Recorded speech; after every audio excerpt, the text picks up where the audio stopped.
வணக்கம். நான் உங்கள் சைதை சாதிக் பேசுகிறேன். நேற்றைய தினம் தாவேகாவுடைய பொதுக்குழுவில் அரசியல் அறவேக்காடுகள் தற்கூறிகள் எல்லாம் ஒன்று சேர்ந்து திராவிட முன்னேற்ற கழகத்தின் தலைவரையும் தமிழ்நாட்டு முதலமைச்சரையும் மிக மிக கேவலமாக அருவருக்கத்தக்க வகையில் நாட்டு மக்கள் காரி துப்பக்கூடிய அளவில் அந்த கட்சியில் சேர்ந்த முன்னணி நிர்வாகிகள் பேசியிருப்பதையும் அதை அந்த கட்சியின் தலைவர் உட்கார்ந்து ரசிப்பதையும் வேடிக்கை பார்ப்பதையும் ஊடகங்கள் மூலியமாக சமூக வலைத்தளம் மூலியமாக நாம் பார்த்ததை அறிவோம்.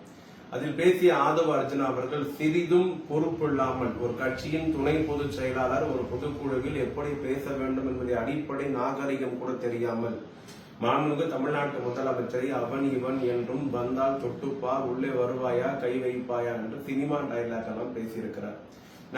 நாங்கள் அல்ல, தமிழ்நாட்டு மக்கள் ஒத்துமொத்தமாக தாவேகாவை சொல்வது தற்கூரி கூட்டம் என்று அவர் தற்கூரிகள் தான் என்பதை மீண்டும் ஒரு முறை அந்த கட்சியின் பொதுக்குழுவில் பேசி எல்லோரும் தெரிவித்திருக்கிறார்கள்.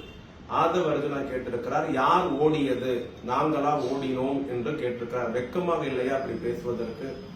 மாமியார் வீட்டு சோறு துண்ணு வளர்ந்த உங்களுக்கு இவ்வளவு திமுறும் ஆணவம் இருக்கும் என்று சொன்னால் உழைத்து உண்கிற ஆண்மகன்களுக்கு எவ்வளவு திமுறும் ஆணவம் இருக்கும் என்பதை புரிந்து கொள்ள வேண்டும். கரூர் ஏற்பட்ட விபத்தில் 41 பேர் பலியாகியதாக மருத்துவமனையில் அடுக்கடுக்கான சடலங்கள் வந்து கொண்டிருப்பதாக தகவல் வந்தவுடன் அங்கு தங்காமல் முகாமிடாமல் பக்கத்து மாவட்டத்தில் கூட தங்காமல் சென்னைக்கு ஓடி வந்த நடிகர் தானே உங்க தலைவர். திருச்சி விமான நிலையத்திலே பத்திரிகையாளர் கேள்வி கேட்ட போது பத்திரிகையாளர் பதில் சொல்லாமல் ஓடி போனவர் தானே உங்கள் தலைவர். சென்னை விமான நிலையத்தில் பத்திரிகையாளர் சூழ்ந்து கொண்டு சாவு எண்ணிக்கை அதிகரித்துக் கொண்டே போவதை கேட்டபோது திரும்பி பார்க்காமல் ஓடி போனவர் தானே உங்கள் தலைவர். ஏறத்தாழ 4 மணி நேரம் கழித்துதான் இறந்தவர்களுக்கு ட்விட்டரில் இரங்கல் பதிவை வெளியிட்டவர் உங்கள் தலைவர். ஏன் ஓடினார்? ஏன் கரூரில் முகாமிடவில்லை? ஏன் திருச்சியில் தங்கவில்லை? ஏன் திருச்சி விமான நிலையத்தில் பத்திரிகையாளர்களை சந்திக்கவில்லை? ஏன் சென்னை விமான நிலையத்தில் பத்திரிகையாளர்களை சந்திக்கவில்லை? ஏன் இரங்கல் தெரிவிப்பதற்கு ட்விட்டரில் 4 மணி நேரம் காலம் தேவைப்பட்டது? என்ன நிதானம் இல்லாமல் இருந்தாரா? என்ன நடந்தது? சரி, நடிகர் தான் ஓடிவிட்டார், நீங்கள் ஓடவே இல்லை என்று சொல்லுங்க. நீங்கள் எங்கே இருந்தீர்கள்? நீங்கள் கரூர் மருத்துவமனையில் இருந்தீர்களா? நிவாரண பணியை முடுக்கி விட்டீர்களா? உங்கள் கட்சியை சார்ந்தவங்க யாராவது இருந்தார்களா? உங்கள் கட்சியை சார்ந்த நீங்களோ நிர்மல்குமாரோ புசியானதோ யாராவது ஒருவர் கரூரில் 2 நாள் காணாமல் போயிருந்தது இதற்காக? ஏன் போன் சுவிட்ச் ஆஃப் செய்யப்பட்டிருந்தது? ஏன் செய்தியாளர்கள் உங்களை தொடர்பு கொள்ள முயற்சித்த போது உங்கள் போன் லைன்லேயே கிடைக்கல? ஓடி போனது நீங்கள் தான் என்பது உங்கள் கட்சியில் இருக்கிற எதிரிலே உட்கார்ந்து இருக்கிற பொதுக்குழு உறுப்பினர்களுக்கே தெரியும். இந்த வீரவசனம் எல்லாம் எங்க பேசுறது? தமிழ்நாட்டில் புரட்சி வெடிக்கும் என்று ட்வீட் போட்டு அந்த ட்வீட்டை அடுத்த 10 நிமிஷத்துல அழிச்ச ஆண்மகன் தானே நீங்க. தைரியம் இருந்திருந்தால், நீங்கள் வீரவசனம் பேசுவதாக இருந்தால், நீங்கள் ஆண்மகனாக இருந்தால் அந்த ட்வீட்டை அழிக்காம இருக்க வேண்டியதானே. உச்ச நீதிமன்றம் போய் முன்ஜாமீன் கேட்டது யார்? நீதிமன்றம் போய் முன்ஜாமீன் கேட்டது யார்? அதுக்கு வழக்கு பதிவு செய்யக்கூடாது என்று அந்த வழக்கை ரத்து செய்யணும்னு சொல்லி போனது யார்? ஒரு ட்வீட்டை போட்டுவிட்டு அந்த ட்வீட்லயே உங்களால் உறுதியாக நிற்க முடியவில்லை. ஓடி போன நீங்கள் திமுகவின் தலைவரை குறை சொல்வீர்களா?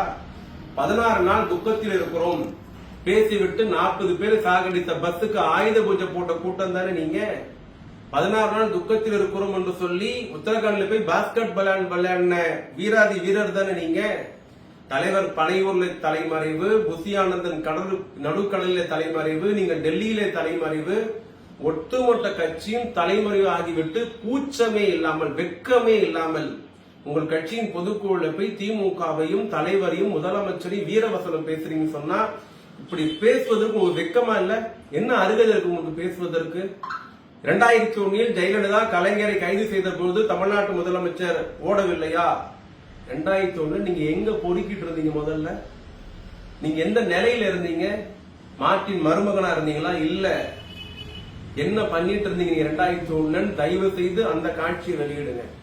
2001 இரவு 2 மணிக்கு தமிழ்நாட்டில் முதலமைச்சராக இருந்த ஜெயலலிதா கலைஞரை மிக மிக கொடுமையாமல் கைது செய்யப்பட்ட பொழுது பெங்களூர் சென்று கொண்டு வந்த தமிழ்நாட்டின் இன்றைய முதலமைச்சர், அன்றைய இளைஞரணி செயலாளர், சென்னை மாநகர மேயர் அண்ணன் தளபதி அவர்கள் விடியற் காலை சென்னை திரும்பி காலை 10 மணிக்கு கீழ்ப்பாக்கத்தில் இருக்கிற நீதியரசர் அசோக்குமார் வீட்டில் ஆஜராய் தன்னை சரணடைய வைத்தார். அவர் போராட்டத்தை கண்டோ, ஜெயிலை கண்டோ, காராகிரகத்தை கண்டோ, அடக்குமுறையை கண்டோ அஞ்சுகிற தலைவன் அல்ல தமிழ்நாட்டு முதலமைச்சர்.